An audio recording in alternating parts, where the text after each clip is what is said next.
So this is my cute little PC that I just built. We just entered the year 2022 and I gave myself this new year gift, this SG13 based PC, which is built from quite cheap components and it's very lean. I have the SG13 USB-C version of the case. I have ASRock B560M ITX motherboard. I have Intel i5-11500 CPU and a crucial 16 GB RAM, 3200 speed. And I have a NVMe drive that I'm using for this thing. And I am using an ATX power supply, and for CPU cooling I'm using the stock cooler supplied by Intel.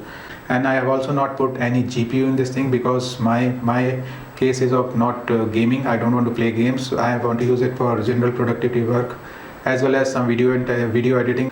So for my purpose this is quite sufficient. So let's go back in time and see how we build this thing.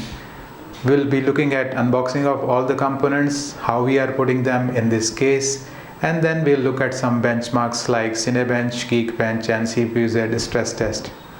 So let's get this going.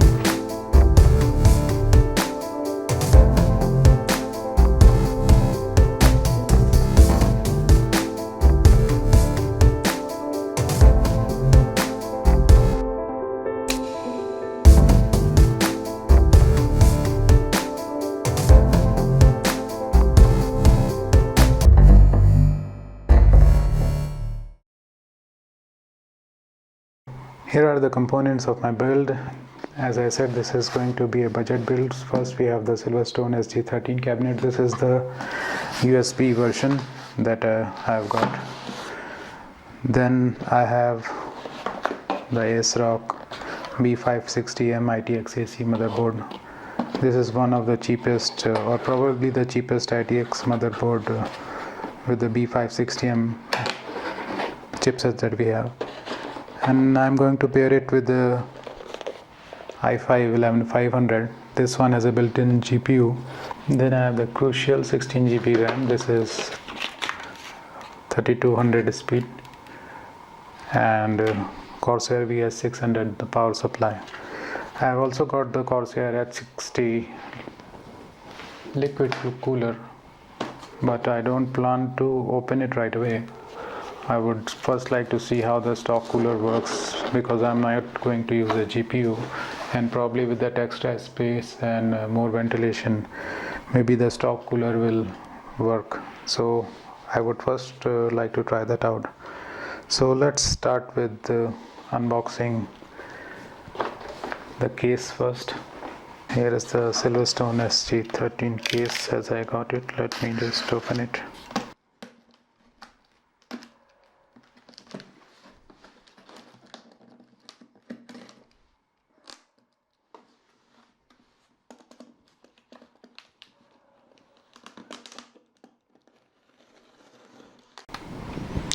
Okay, so now we have the box open. Let's see what's inside. So I've got the case removed from the box, and now let's fully unpack it.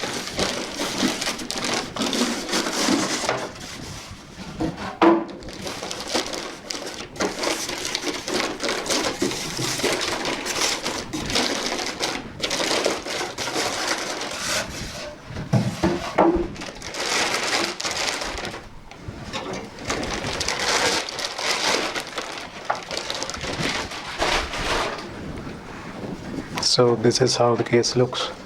As you can see, this is the USB-C version. It has one USB 3.2 plus one USB-C. Now let's see what we have got inside. Apart from the cables dangling, there is some documentation, and probably for other stuff I'll need to open it, so let me just open it.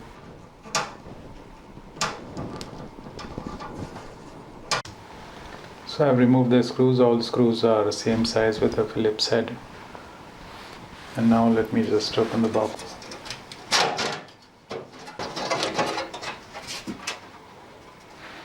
Here the lid is off now, and what we have hanging here probably are some screws.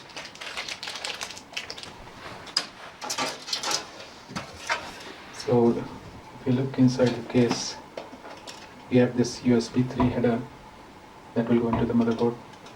of course the other like audio connector for front audio, the other motherboard connectors for power switch, reset switch and LED, and then we have the USB 3 connector.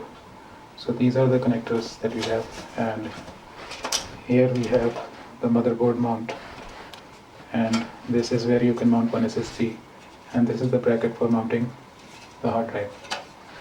So that's basically it. So let's move on to our next item, which is the motherboard. So now we have the motherboard. Actually I had opened it earlier, and this ASRock motherboards don't come with a factory seal, that's what I'm told. And when I checked it when it arrived, it had this manual and CD, the IF shield to be mounted on the cabinet, two SATA cables. Of them, one is the right angle one, and of course the two antenna for Wi-Fi, and the motherboard itself. And there is supposed to be one M.2 screw also there in the package, but somehow it was missing, and I have written to my supplier to send it to me. Hopefully it should arrive in a day or two. So let's have a quick look at the motherboard. This is a mini-itx motherboard, about 7 inch by 7 inch.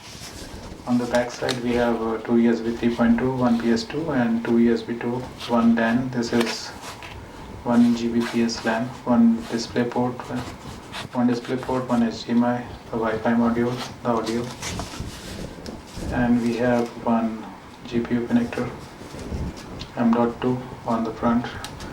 There is no M.2 on the back side of this motherboard, only one M.2 slot is there. We have 4 SATA connectors, but if we connect one SATA drive instead of NVMe, if you put one SATA here, one of these SATA ports will not work. It will get disabled. We have the USB-C header.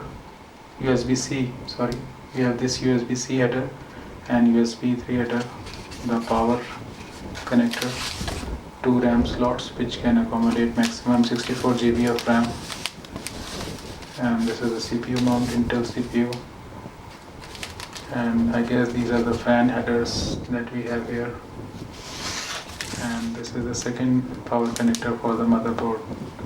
So that is pretty much it that we have on the motherboard.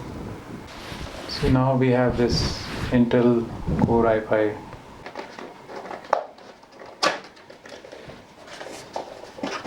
So the box is open now, and of course we have the CPU here. So let me just gently drop the inside button.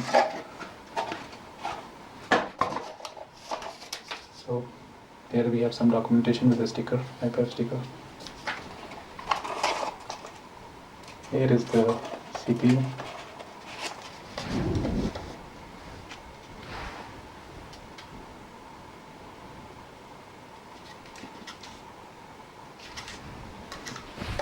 And then we have the stock heatsink.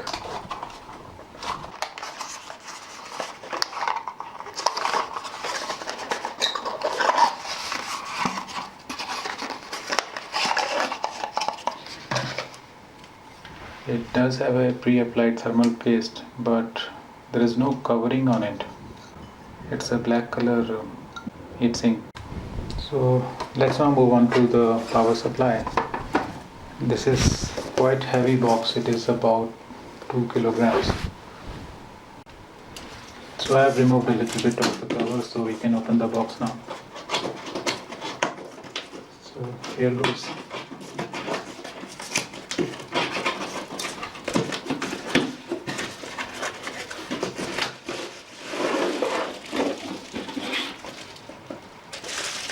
So this is the VS600 power supply, plus we have some documentation, power cable,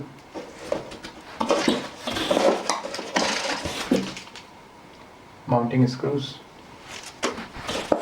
and some desiccant. So now let's unwrap the main power supply.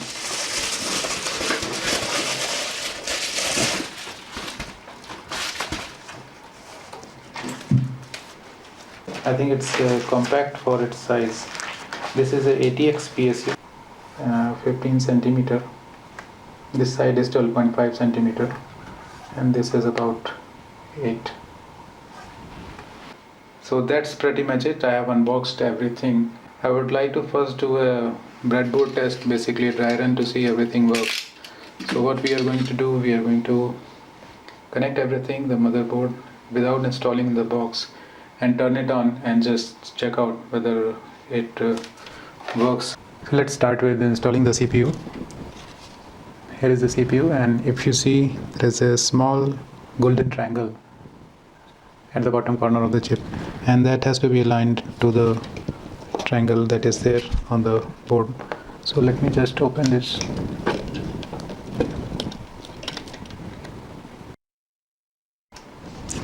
So this triangle should be at the bottom left corner of this CPU holder. So let's open and put the CPU.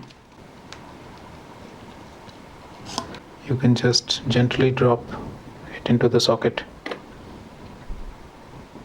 and it just fits there. Before closing the socket, let's remove this plastic cover that we have, and you can keep it safe just in case. This port should slide under this screw that we have as we close the door. With the CPU mounted, the closing of this lever will take quite some force, and you just basically close the hook there. So that's it, our CPU is mounted. Now it's the turn for the heatsink. So as per the manual, this connector here is a CPU cooler connector, and I should be able to reach there easily if I mount it like this, or even like this. What I want to make sure is just should be just pressed down and try to avoid any movement so that there are no air bubbles that form between the CPU and the cooler. So let me just try to align it as best as I can. Next, we got to push these down into the motherboard. So let's begin by diagonally pushing each one of them.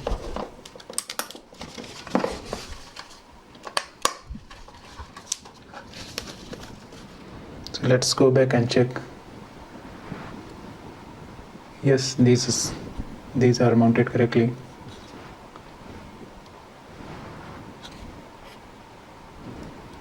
So our CPU and cooler are now mounted. Now let's just connect the CPU fan. It will only go one way because there is a notch that aligns to the connector. Yep, so the cooler is connected. Next we are going to mount the RAM. So let's go ahead and put down our RAM. It aligns to the socket. I think I'll just push it down the slot, and I should hear a click of this pin snapping into the RAM module.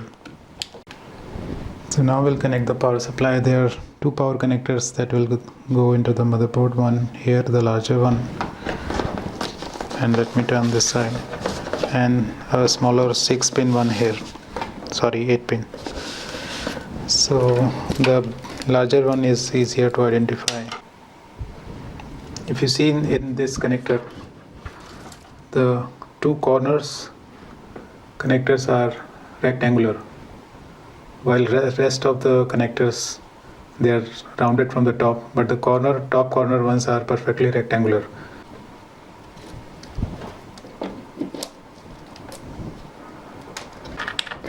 You should hear a click as this clip snaps into place. A gentle click should be heard, and there should be no gap between the connector and the motherboard socket. So now let's connect the other one. So this is the one. It is marked as CPU, and it has 8 pins.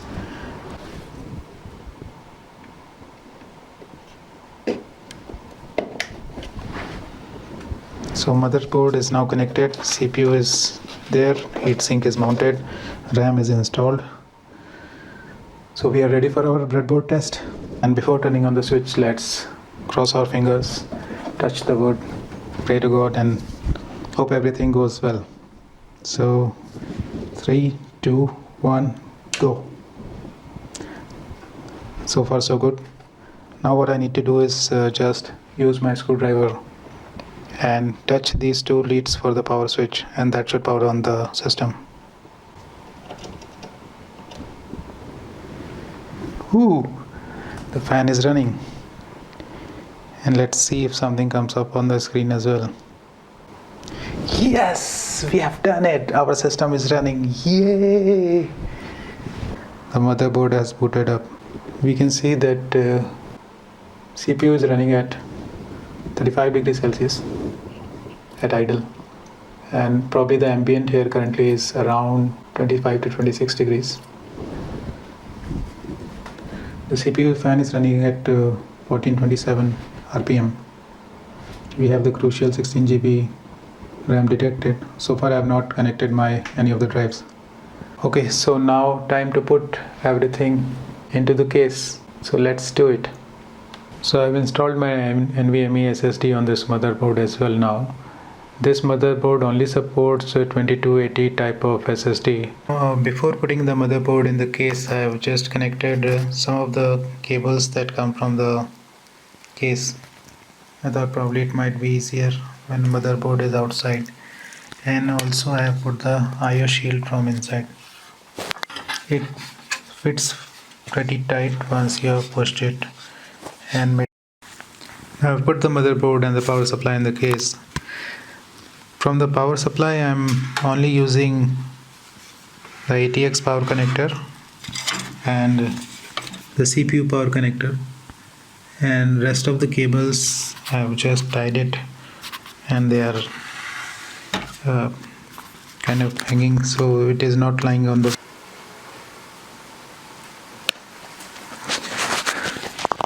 So after installing the power supply and the CPU, there is approximately 2 to 3 inches of gap between the CPU and the power supply. My case fan is yet not arrived, so as soon as it comes I'll put it there.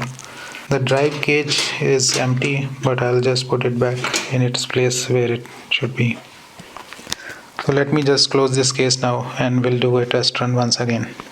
What has happened? The IO shield, which is supposed to remain outside of the HDMI connector, I think while pushing in the motherboard, this notch actually went inside the connector. So now I'll have to open most of the things and get it right.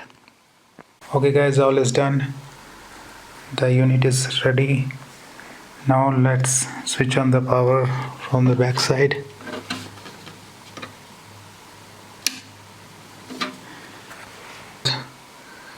We have to switch it on now using the power button. So keeping finger crossed, and let's hope everything works fine.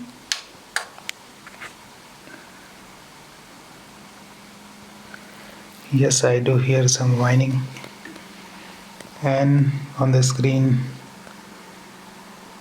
we got it.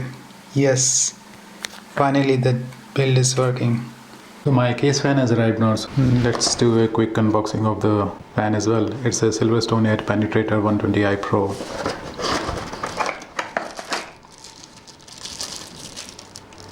There are a couple of plastic beads and screws. It's a PWM fan, 120mm. And here is the fan itself. For mounting the fan, we'll have to remove the front cover by unscrewing these kind of screws on both the sides.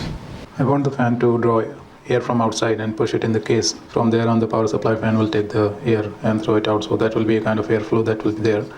So I'll be putting it with this side facing inwards.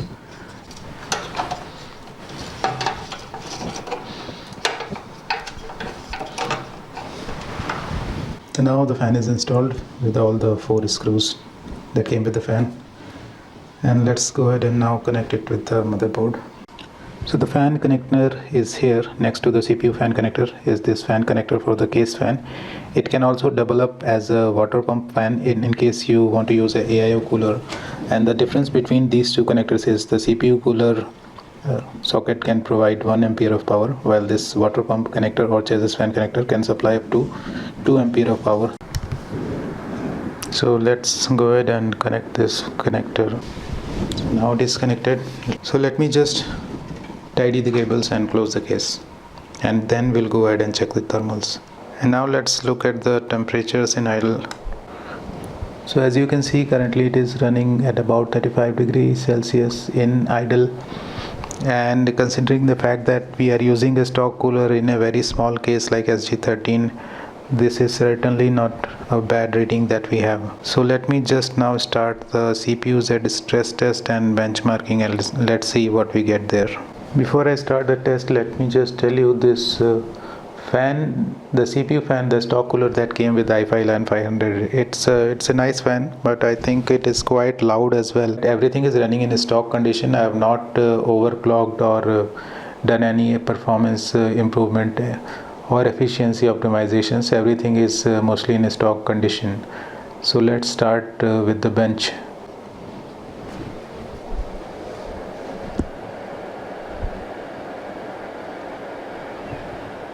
So the temperature has now risen to about 64.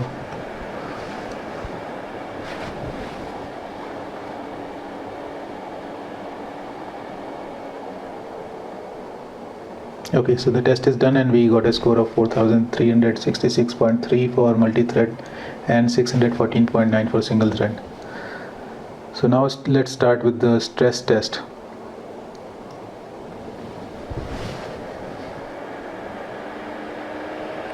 So I hope you can now hear the CPU fan going loud. The temperature is rising to 70 degrees Celsius. Oh my god, I should have put the AI cooler. Don't worry, all is fine. Let's get back to our test.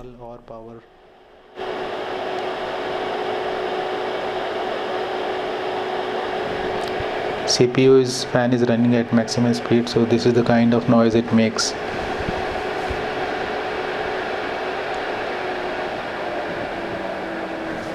And now we can see that there is some throttling applied on the power. So when there is a continuous load for a certain amount of time, the power throttling happens, and that is what has happened now. And the CPU is throttled to lower frequencies and temperature has also come down. So I'll let this test run for another 5 minutes and then we'll come back and see where we are.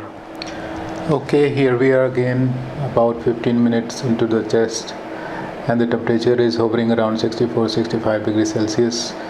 The power limit has been applied, because of which CPU frequency has been downclocked. But other than that, there is no thermal issue that we encountered so far. So let's stop this test now, and now we'll look at the Cinebench test. Okay, so we have the Cinebench here. Let's start with the single core test first and see how it goes. We are in the middle of the test. The temperature is hovering around 53, 54 and sometimes dropping also. There is no throttling that has been applied so far.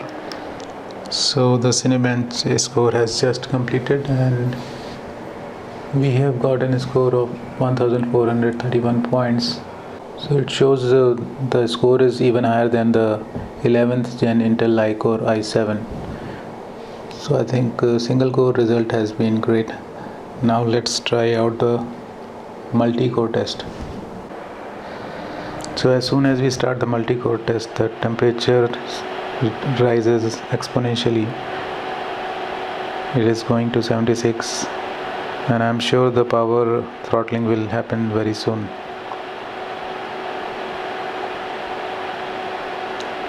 So temperature has gone up to 83, and yes, now the power throttling is applied and temperature has dropped. The turbo frequency, I think that on this processor works only for short spikes of load. So the Cinebench multi-core test is also complete and we have got a score of 8091 points. That puts it just above Intel Xeon CPU. Now let's try out Geekbench, and that is the final test I'll do, and then we'll close the testing round. So now I will start the Geekbench CPU Benchmark. This one, unlike I think CPU Z, which loads CPU with a continuous load, the Geekbench puts in different kind of loads on the CPU, and therefore we don't see power throttling happening because it's not a continuous high load. So as we can see now in this particular test, the temperature went up to 70 degree, the horizon detection, and again the ray tracing and some of these tests I think put more load on the CPU. It is going to 76, 77 and now dropping to 59.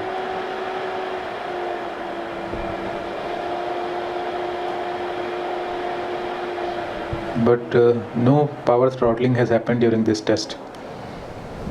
So this is the benchmark for CPU test for Geekbench 5, 1550 for single core and 6734 for multi-core. Let's quickly do the compute benchmark also. So this is the Geekbench score for compute benchmark. So that completes the testing of our little beast built into SG13. I think overall I have been quite satisfied with the performance I had. So with that, I'll wrap up this video. Hope you found this useful and thank you for watching.